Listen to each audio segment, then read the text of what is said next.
নমস্কার, স্বাগত জানাই ইমোশনাল ট্রেডিংয়ের আরেকটি ভিডিওতে। কালকে আমি ভিডিও দিতে পারিনি কোনো কারণবশত। তো যাই হোক, কাল ট্রেড করেছিলাম, একটুখানি লস হয়েছিল কালকে, ওই 2000-2500 মতো। তো যাই হোক, মার্কেট অল টাইম হাই লাগাবার পর প্রত্যেকবারই দেখা যাচ্ছে যে একবার করে রিজেকশন নিচ্ছে বা কারেকশন নিচ্ছে, যেটুকু জানি না। তো সুপার সেলিং তো কিছু দেখতে পাওয়া যাচ্ছে না যে সুপার সেলিং কিছু চলছে বা বিশাল ভারী কিছু সেলিং চলছে, শুধুমাত্র একটু প্রফিট বুকিং চলছে। তো যাই হোক, আজ 8 জানুয়ারি আমি ট্রেড নিয়েছি নিফটির পুট সাইডে।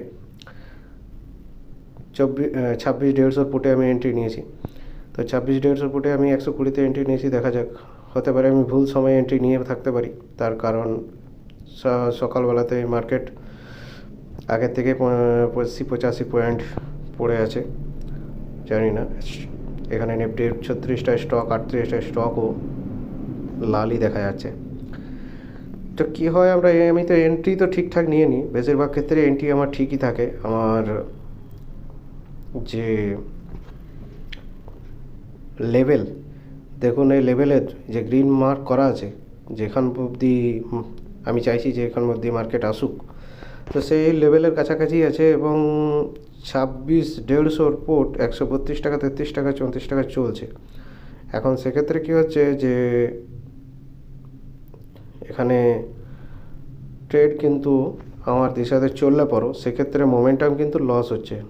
যাই হোক, 150 পুট থেকে এক্সিট করে যায় কোনো কারণবশত। এখন ব্যাঙ্ক নিফটির কল সাইডে, ব্যাঙ্ক নিফটি যেহেতু খুবই স্ট্রংনেস শো করছে, ব্যাঙ্ক নিফটি, তো সেক্ষেত্রে আমি কল সাইড একটা নিয়েছি 59,900 একটা কল।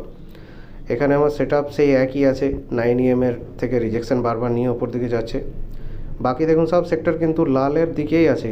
তো সময় 11:23 হতে চলেছে এবং এখানে ভালো রকম সেন্সেক্স ব্রেকডাউন দিয়েছে এবং এখানে কিন্তু দুটো মার্কিং জোন আমি করে রেখেছি সেন্সেক্সের ক্ষেত্রে। যাই হোক, সেন্সেক্সও আমি একটা পুটে এন্ট্রি নিয়েছিলাম, তো 30-40 পয়েন্ট দেখিয়ে তারপর সাথে এত হাই স্পিডে রিজেকশান দিয়েছিল যে আমি সেখান থেকে বের হয়ে যাই।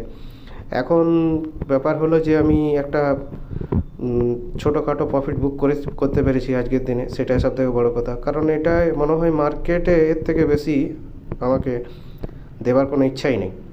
এই যে দেখতে পাচ্ছেন, এর থেকে বেশি কোনো দেবার ইচ্ছা নেই। তো যাই হোক, আমি এখানে কিল সুইচ অন করে দেবো।